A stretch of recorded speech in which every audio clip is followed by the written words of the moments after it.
Hi, I'm Cameron Kirkconnell, and today we're down at Florida Freedivers, and we're going to go through how to rig your bands. I've picked the gun that I want, which is a really great versatile gun. This is a 100 centimeter Rife Euro enclosed track, and a lot of times when people get guns, they get frustrated because they won't be able to load the bands. So some people don't have good shoulders, some people aren't as strong as others, you know, some people don't have the arm length or strength to pull them in.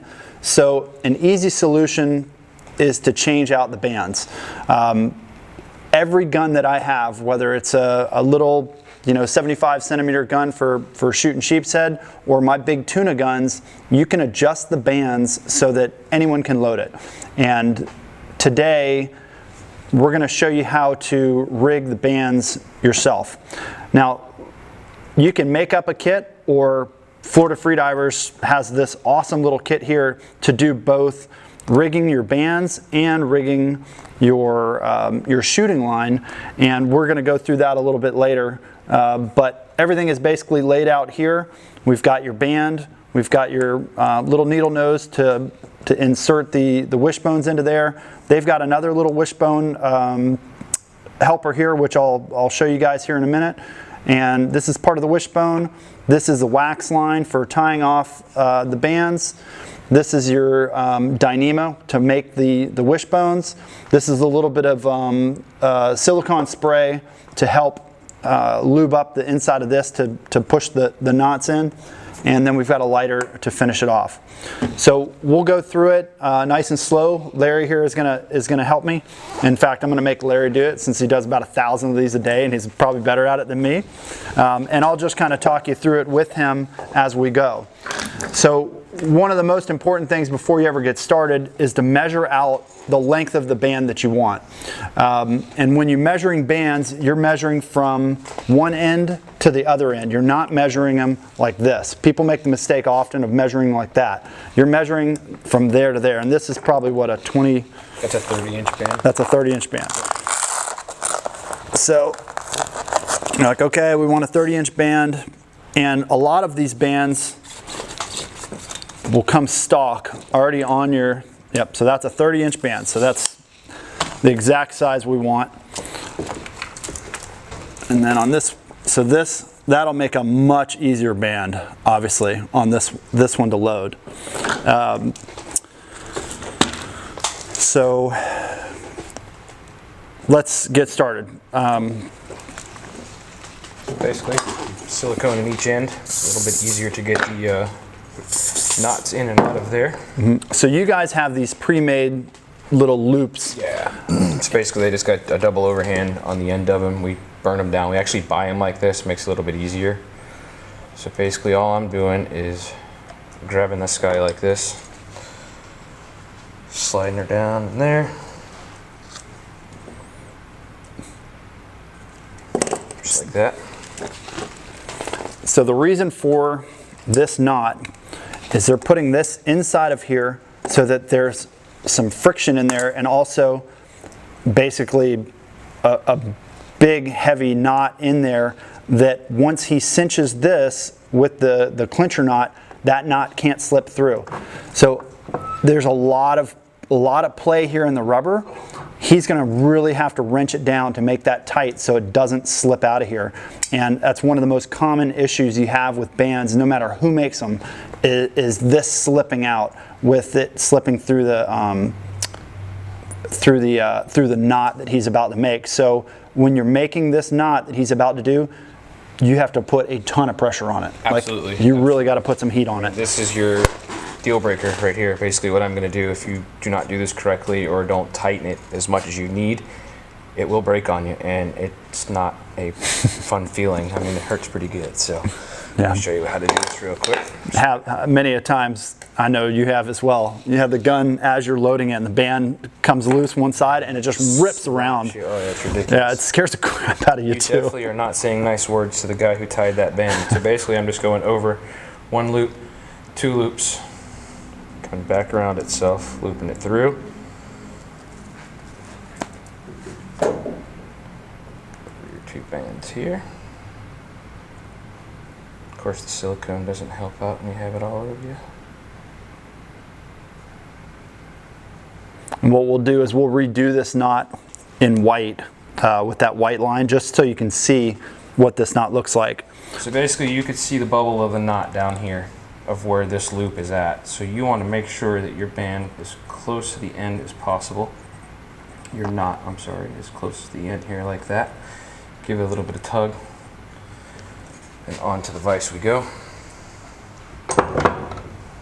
That's nice to actually use the vise. As most people, we don't have the ability to do that, so I'll use like 2 needle nose and pull it, and it doesn't have enough friction on the, it has friction on such a small area instead of you have it on a big area of the line. Exactly. So it doesn't break it, because you break so many of them pulling them tight like that. Exactly, for sure. So basically all we're going to do now is just roll this into the band. Just like that there. I usually pull it nice and tight so you can see that wax coming out there on the line. If I slip and pop you, I'm sorry. I deserve it. So that's it there. So now all I do is I'll grab my razor, cut the end of it off there. So you only do one constrictor knot. You don't do anything over the top of it? It's double wrapped. Gotcha. It's double wrapped, and then my knot is through both of the double wraps. Interesting. And then that Okay. one goes over the top of it. So that's a little variation on a constrictor knot, because like when I make them, you know, usually we're on a trip and I have very limited stuff. I'll have like this pack, and I'll be making them, and I'll do another overhand knot over them, another overhand knot over them, and then I'll, you know, double them down. But obviously this is the ideal setup that they have here. This is what they do all day, every day. So now I just this is the best. let that burn a little bit, tap that into the wax line. Same on the other side. Tap that into the wax line. That's one side. So now we are going to repeat the same thing on the other side. A little more glue. So you know who came up with this idea to do these? I do not. I know we order them. When I came in here, this is what I was showed. We actually have a smaller one I'll show you later on. It's a green loop. It's actually a little bit smaller. It makes it a little bit more difficult. Smaller diameter? Yeah, it makes it a little bit more difficult, and the loop is a lot smaller. The loop's only about that big. Right. So it makes it a lot harder once you're trying to grab just a little spot, you know what I mean? So we're going to repeat the same process on this side. So we're going to stick this guy right back down in. Like that. Now obviously be very, very careful when you're doing this, because everything can slip, and even this poking into your hand would be pretty bad. I can show you my fingers. It happens every day. And all right, so same thing with this one. We're going to tie another line on here. So 1 over, 2 over, like that. Over and around. Through here. And I grab my first 2 loops. In through there. So basically you have 2 loose lines and 1 constrictor knot there. Nice and tight. Yeah, I would have to call that like a modified constrictor knot. That's an interesting. Yeah, I mean, it's never failed on me. And I'll show you here in a little bit. I'll do a load test on it. Well, that's way better than what I've seen done.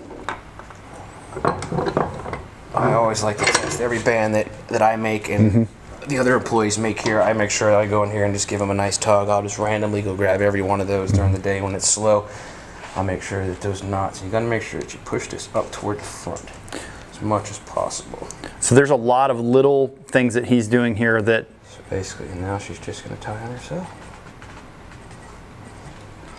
That he's not even, it's second nature to him because he does so many of these, but that makes such a big difference. And one of them is the way you rolled the line on there to add, again, more surface area so that line doesn't break, and so that you can get a firm grip on it. Obviously, most people are not going to have this on the boat. So, man, I've used a flip-flop, I've used anything you've got just to put pressure on it. And same thing here. Other people will also, they'll make a loop in this line, and you can put your pliers and put your light in it, and you can pull like that. Absolutely. I was just going to give you some more options of what you could do. Let me cut this one off here, and I'll show you some more options if you're out in the boat and you do not have a vise like that to tie your line. What you can do also is you have your wax tie line that you can get from us here. And what you could do is basically grab onto this, loop this like this, just so you can get some pull.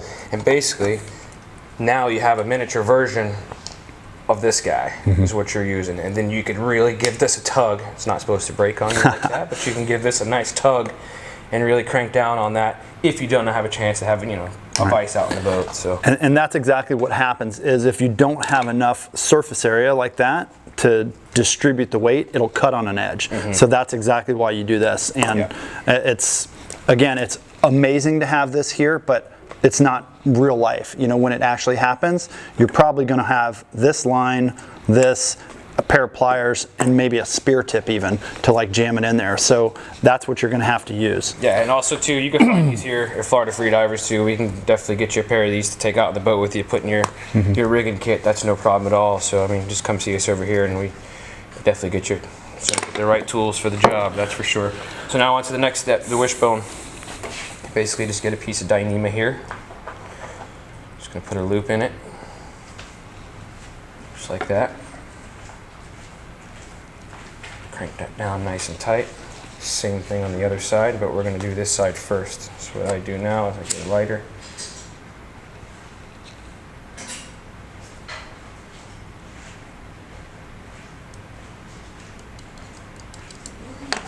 Okay.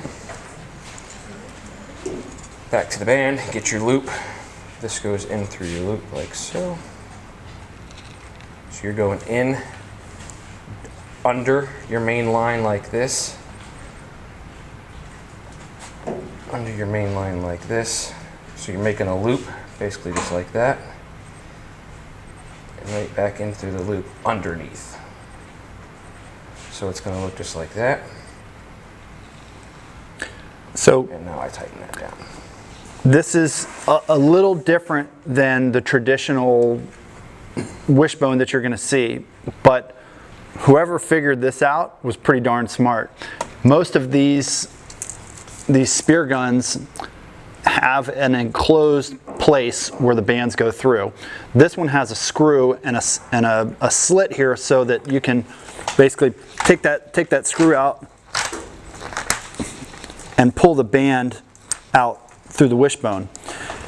A lot of guns though do not have that option. So this allows you to run the band through the front of the gun and then attach the wishbone and change them out just as easily. Yeah, I was just going to tell you, some guns you can tie your other loop on here now as so and easily slide it through there. Some guns you cannot do that, especially with a rifle like this. Instead of having to take your screw out and your plate and everything out of here, it's easier just to slip this band through here just like this, put a little silicone spray on it, pull it through, then finish your tie on your band and make it your full loop. Right. Makes So it a little bit easier. A good point that he made there is to put a little silicone on that. So he's going to lube that up to pull that through. So and it helps to have tension on both ends of it as he pulls it through. So if he was going to do this one, see how hard that is? So if I hold it here and you pull it, it makes it actually easier because you actually stretch it out a little bit. See, with a silicone spray, it slides right through. Makes it a lot easier. There you go. That's it. So if we were to rig another band on it, I'll just leave that one like that. What I would do is, of course, your good old silicone spray on here again. So it's obviously easier with two people. I'd pull this down to make a bigger hole. I won't be able to grab it because I have silicone. This is a big band for that gun there too. Yeah. We won't do that like that. It's hard with this because it's a two-banded gun. But basically, we would just pull this through here, silicone spray, slide it through. I would loop this back around just like this, and then I would go ahead and I would tie my last knot to make it a band. Instead of having to take this apart, pull your panel out, take your double wrap off, just like that. It's so easier just to leave your band untied, slide it through there, make your tie, and then you're done.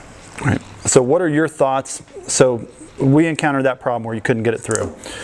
What I would do in this case, I was like, okay, I really got to get this through there, is I would probably try to shave a little bit of this off to trim the front of it. Don't like trimming the rubber for some odd reason. I mean, usually when there's, like if this band wasn't in there, it slides right through there. Yeah. You know what I mean? It's just trying to squeeze 3 bands in a 2-banded gun. You know, if this band wasn't in here, we could definitely put that band through there, no problem, just like it is. Right. You know, without having to... And your reasoning behind that is this is more surface area as well to keep this knot from slipping. Absolutely. It's got more grip on here for that wax line. If it does starting to tighten up and start to move a little bit, once it gets itself tight, it does have more meat on here to grip.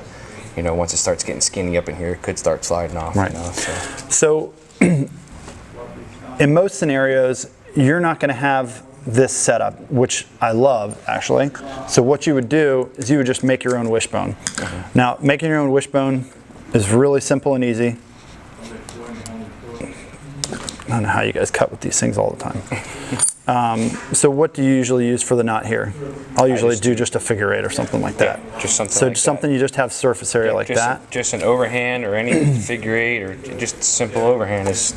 And you just figure out the length that you would need. So you're going to want something similar to that. So the knot would be in there, wishbone would be out like that. And I mean, some people have their wishbones really, really small. It just makes it harder to tie, and depending on your gun, it might not lay there as well. So you do the same thing here. Make another figure eight here. Just as long as you have a nice big surface area knot there.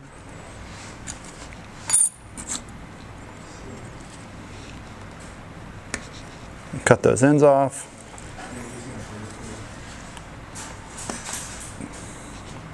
It's always good to have a couple extra of these tied in your rigging bag as well. Right. That way you're out there in choppy seas or anything like that and you don't have to worry about tying these little knots like this. It's ready, you grab it, you just loop it, and that's it. So you'd have the exact same setup as this. It's just a much simpler wishbone, a really easy one to make. So that's the easiest way to make the bands. Now, bands come in so many different sizes and shape. This is probably our most common size, which is 9/16, right? Yeah. So 9/16 is talking about the outer diameter. The inner diameter makes a difference as well, because you could have a 9/16 one that has a huge inner diameter that is going to be super stretchy, but it's not going to be as strong. The smaller the inner hole, the stronger these bands are going to be. But yeah, this is your standard one, and you could probably shoot this gun fine with a single band, with this band here. Absolutely. And I mean, a relatively small kid, you know, could load that gun no problem. Absolutely. Let me show you guys one more time. This knot that we use. So basically, I'm just going to do an overhand knot, like so.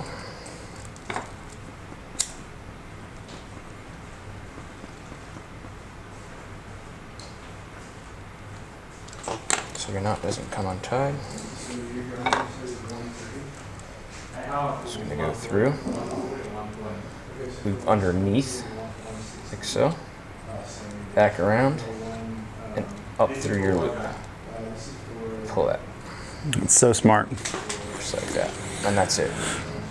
And with this, compared to the rifle band, I can take this band apart and slide it through the hole of the rifle. Instead of having to take your screw out and your panel out, taking your double wrap, loosen everything up, I could loosen this wishbone here, like we were showing you earlier, and slide it through, and then tie my knot back, instead of having to take the whole gun apart to change your band. Makes it a lot easier. Awesome. Well, thank you, Larry. No problem. You're definitely the pro at this. And you know, having the right bands on your gun makes or breaks the gun. Absolutely. People get mad at the gun, it's the bands. It's the bands. The bands are the prime and most important part. And like I was showing you before, let me show you my little test that we do here. Are you going to do your strength test? Yeah, we'll just put it under a load and just to make sure. Before customers walk out of the store, I always like to grab it and just. I'm going to go ahead and step away. You don't trust my nuts. So I do. I'll just put this on here like that, and I'll just tug on it. Yeah, if it holds like that, it's not going anywhere. That's impressive. So that's it. So we take this band now. At it. 30-inch bands. That's it, guys. Well, good, man. Well, thank you, Larry. Appreciate it, buddy. No problem. If you guys ever need any rigging stuff and you're down in South Florida, Florida Freedivers is right here. Obviously, they have everything that you possibly need, and these guys are the experts. As well, if you want to come in, they can teach you how to do this, so that when you're on your own, you can make your own bands. We get asked that all the time. How can I do this out there in the ocean? Well, stand here for 5 minutes, and That's you're it. going to learn pretty quick. So That's all you need. that's for sure. Well, thank you again for watching this instructional video, and we'll continue working to teach you guys more about spearfishing and how to do these things on your own.